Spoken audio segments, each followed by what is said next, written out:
Um bom domingo a todos. Bom, para nossa conversa de hoje, a gente separou um material que é, assim, um clássico absoluto. Um sermão de Charles Spurgeon sobre uma das histórias mais humanas e conhecidas de todos os tempos, né? A do filho pródigo. Exatamente. Uma história que todo mundo acha que conhece. Pois é. E o nosso foco vai ser numa frase minúscula, mas que, nossa, muda tudo. Então caindo em si.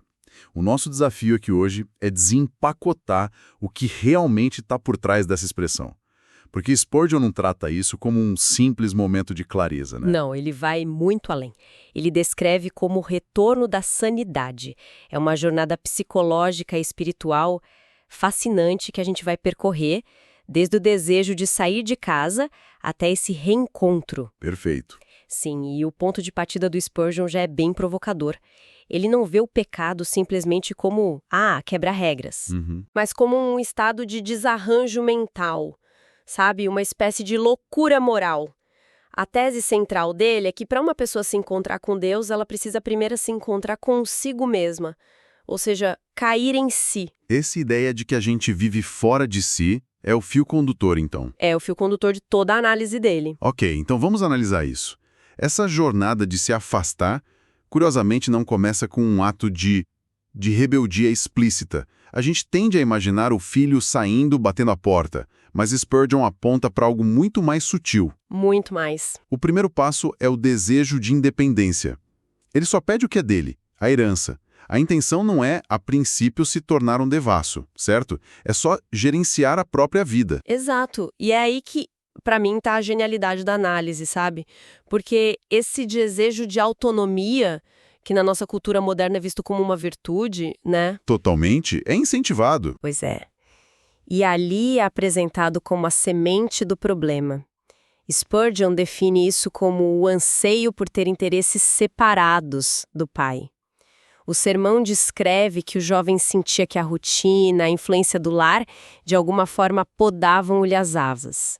Ele precisava ir para longe para, na cabeça dele, se realizar. É o início de uma separação que é física e espiritual ao mesmo tempo. Perfeito. E ele vai para um país distante. É nesse ambiente sem referências, sem a presença do pai, que a independência que ele queria tanto se transforma em outra coisa. Em licenciosidade. Exato. Spurgeon usa uma expressão fortíssima para essa fase. Uma doçura mortal. Tem uma euforia inicial, uma sensação de liberdade absoluta, onde ele gasta tudo numa vida desregrada. Um cálice envenenado que ilude, né? Uma alegria que é mais intensa justamente por causa do perigo. Isso. E essa metáfora de gastar tudo é o centro desse estágio. Porque não se trata só do dinheiro. Não mesmo. O sermão é explícito. Ele diz que o rapaz esgota o capital moral dele, o caráter, a saúde, a esperança, a integridade. Ele queima todos os seus ativos existenciais. É uma liquidação total do próprio ser. É isso. Tem uma citação incrível do Spurgeon sobre isso. Ele diz que no fim não há mais mel, há apenas o ferrão da abelha. É nesse ponto de esvaziamento completo, de miséria total, que a fome chega. E não é só a fome de pão, é fome de sentido. Fome de sentido. E essa fome toda, ela meio que prepara o terreno para a ideia mais radical do sermão, eu acho. Que é onde a análise fica densa de verdade. Fica mesmo. Spurgeon afirma assim, sem meias palavras, que enquanto o ser humano vive no pecado, ele está literalmente fora de si. Fora de si. É um diagnóstico, né? É um diagnóstico. Não é só uma figura de linguagem. Ele está propondo um estado de perturbação, de loucura. É uma afirmação bem pesada. Como ele sustenta isso? Bom, ele constrói o argumento em camadas. A primeira é a do juízo distorcido. Ok. O pródigo faz uma péssima avaliação de risco. Ele troca a segurança do lar pela incerteza da aventura, o amor da família por prazeres passageiros, a eternidade por gratificação momentânea. Ele descarta o leme do julgamento e navega direto para as rochas. Exatamente. Achar que é possível ser feliz em inimizade com a própria fonte da felicidade é, para Spurgeon, o principal sintoma dessa insanidade. Faz sentido. As escolhas dele não têm a menor lógica se a gente para pensar. Ele abandona um lugar onde até os empregados comem bem para acabar num lugar onde ninguém se importa se ele vive ou morre. Onde era amado, para viver entre estranhos que o bajulavam enquanto ele tinha dinheiro e o abandonaram na primeira dificuldade. É uma troca absurda. É como trocar ouro por lixo. É uma escolha deliberada pelo caminho da vergonha e da aflição, acreditando que ali vai encontrar felicidade. Nenhum homem em sã consciência faria um negócio desses. E tem também a falta de limites, né? Que parece ser um traço dessa loucura. Ele não para no meio do caminho, não gasta só metade da herança. Ele vai até o fim. Ele vai até não sobrar absolutamente nada. Sim, Spurgeon descreve o pecado como um cálice intoxicante, que uma vez que se começa a beber é difícil parar. Um erro leva a outro, num declive escorregadio. A pessoa perde a capacidade de prever as consequências. Totalmente. Perde o controle. É por isso que ele usa um termo técnico e bem impactante. Monomania fatal. Monomania fatal. O que isso significa exatamente? É a ideia de que uma pessoa pode ser perfeitamente sã e até brilhante em todas as áreas da vida, nos negócios, na política, nas artes. Mas ser completamente insã num único ponto. O mais importante de todos, o cuidado com a própria alma. É como um empresário que audita todas as contas da empresa com máximo rigor, mas nunca faz um balanço da própria vida. Perfeito. Essa é a loucura que Spurgeon descreve. Não é uma insanidade clínica que anula a responsabilidade, sabe? É uma cegueira espiritual e moral autoimposta. Os pecadores, como os loucos, muitas vezes pensam que eles são os únicos sãos e que o resto do mundo é que está enganado. Certo. Então a gente tem esse quadro de uma pessoa completamente fora de si, agindo contra os próprios interesses num beco sem saída. A pergunta natural é: como se sai disso? O que precisa acontecer para a lucidez retornar? É aí que vem o milagre daquela pequena frase. Então, caindo em si. Depois de atingir o fundo do poço, faminto, sujo, cuidando de porcos e com inveja da comida deles, que era a maior humilhação possível para um judeu. O fundo do poço mesmo. O fundo do poço. E aí, algo acontece. A consciência desperta. O sermão destaca que essa virada pode acontecer de duas formas. Pode ser algo súbito, um raio de luz. Ele até conta uma história sobre isso, não é? Sim, uma história fascinante. Spurgeon relata o caso de um homem ímpio que não entrava numa igreja há anos e um dia entrou no templo dele.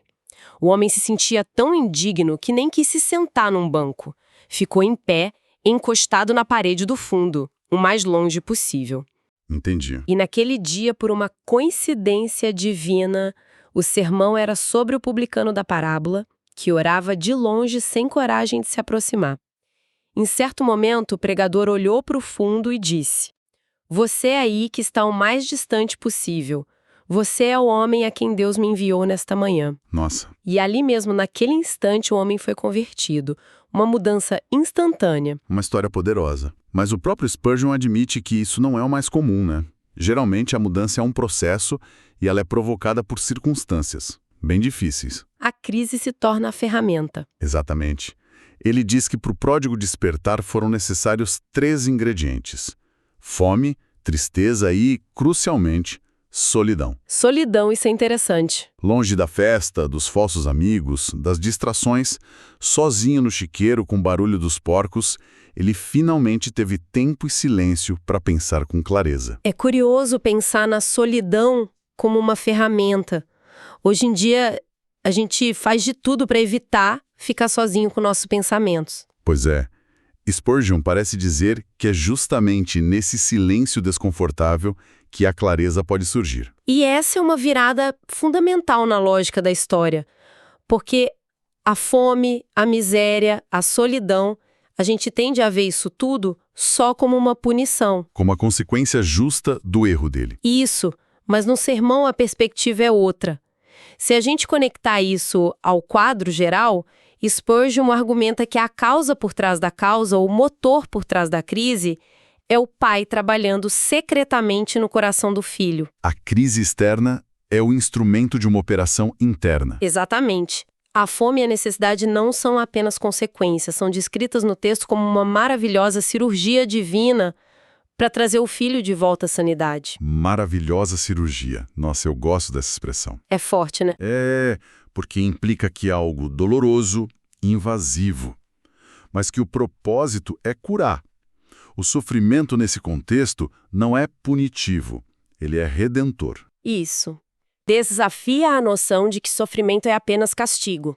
Spurgeon está argumentando que Deus usa ativamente as consequências dos nossos piores erros como o principal mecanismo de resgate. Isso inverte a lógica de causa e efeito que a gente geralmente aplica. Totalmente. O fundo do poço não é o fim. É o lugar onde a graça começa a operar de forma mais visível. Foi preciso ele chegar perto de perecer para não perecer de vez. Ok, então ele caiu em si. A lucidez voltou. Mas só isso não basta. O que de fato o impulsiona a tomar a decisão de voltar para casa? Spurgeon mapeia as forças que entram em jogo nesse momento. É uma bela análise da psicologia do arrependimento. Ele diz que o retorno é motivado por uma combinação de forças que empurram e forças que puxam. As que empurram são as mais óbvias, imagino. A miséria, a fome, os trapos. Cada pontada de dor no estômago era um argumento para ele sair dali. E junto com a miséria, o medo. A percepção fria e clara da morte. Ele diz para si mesmo, eu aqui morro de fome. Não é um drama, é uma constatação. Sem dúvida. Medo e miséria são os pesados chicotes, nas palavras de Spurgeon, que o empurram por trás, mas só isso poderia levar ao desespero. Certo. O que o atrai pela frente, o que dá uma direção para a fuga é outra coisa. A memória. É a memória. Ele se lembra da casa do pai. Especificamente, ele se lembra que lá há abundância de pão. A memória do bem, do que foi perdido, acende uma faísca. E essa memória alimenta o motor final, que é a esperança. A esperança de que talvez ele possa ser aceito. Não como filho. A esperança dele é modesta, né? Ele planeja pedir para ser tratado como um empregado. Exato. Mas essa pequena chama de esperança, de que não precisa morrer, de que existe uma alternativa, é o que o puxa para frente. O sermão descreve a esperança como uma suave corda. Tão poderosa quanto o chicote do medo. É essa combinação de medo o empurrando e esperança o atraindo que o leva à resolução. Ele para de apenas pensar e lamentar e toma uma decisão firme. Levantar-me-ei e irei. Nesse momento, a hombridade lhe retornara, diz Spurgeon. Ele se torna um agente da sua própria salvação. E ele age. Ele se levanta e começa a longa caminhada de volta. E aqui a gente chega ao clímax da parábola e da análise de Spurgeon. Porque o texto diz algo extraordinário. E quando ainda estava longe, viu o seu pai e se moveu de íntima compaixão e, correndo, lançou-se-lhe ao pescoço e o beijou. Este é o coração do evangelho para Spurgeon. A iniciativa humana de se arrepender e voltar é absolutamente crucial. O filho precisou se levantar e caminhar. Mas a graça divina é avassaladora e se antecipa. O pai não fica esperando no portão de braços cruzados, tipo... Vamos ver se ele consegue chegar até o fim. Exato! Ele viu o primeiro movimento, a intenção sincera à distância, e corre. Ele corre. E isso é tudo. Um patriarca oriental, uma figura de honra e dignidade, jamais correria na cultura da época. Quebra todo o protocolo. Quebra tudo. A lógica do merecimento, a etiqueta. Ele não espera o filho terminar o discurso de arrependimento que tinha ensaiado. Antes de qualquer confissão vem o abraço, o beijo, o perdão. A salvação não acontece quando o filho chega em casa. Não. Acontece no caminho, no encontro entre o pecador que retorna e o pai que corre ao seu encontro. A graça divina não apenas responde ao esforço humano, ela corre para encontrá-lo. Que imagem poderosa! A análise de Spurgeon sobre o filho pródigo, no fim das contas, nos oferece um mapa da alma humana. Mostra o desejo sutil de se afastar, a irracionalidade da vida longe da sua fonte, o poder transformador do sofrimento e, finalmente, a jornada de volta. Uma jornada impulsionada por dentro. Pela memória, pelo medo e pela esperança, mas que só se completa por uma graça que vem de fora e corre em nossa direção. E o sermão não termina aí. Ele deixa um pensamento final, quase um alerta, que é igualmente provocador. Depois de toda essa celebração, Spurgeon nos lembra do irmão mais velho. Aquele que nunca saiu de casa. Sempre cumpriu as regras, estava fisicamente presente o tempo todo, mas que, ao ver a festa para o irmão, revela um coração cheio de amargura, ciúme e autojustiça. Isso nos deixa com uma pergunta para refletir, que transcende a parábola. Exato. A pergunta é possível estar fisicamente na casa do Pai, seguindo todas as regras, sendo um modelo de comportamento e ainda assim estar com um coração tão perdido e distante quanto o filho que foi para o país distante? É um desafio a qualquer tipo de religiosidade superficial, a possibilidade de estar perdido em casa. É um final que nos impede de apenas apontar o dedo para o pródigo, né? E nos força a olhar para dentro de nós mesmos. Exatamente. Uma reflexão muito necessária. Esta análise faz parte da nossa série Sermões de Domingo. Na semana que vem, teremos um novo sermão para explorar juntos. Que Deus abençoe a todos.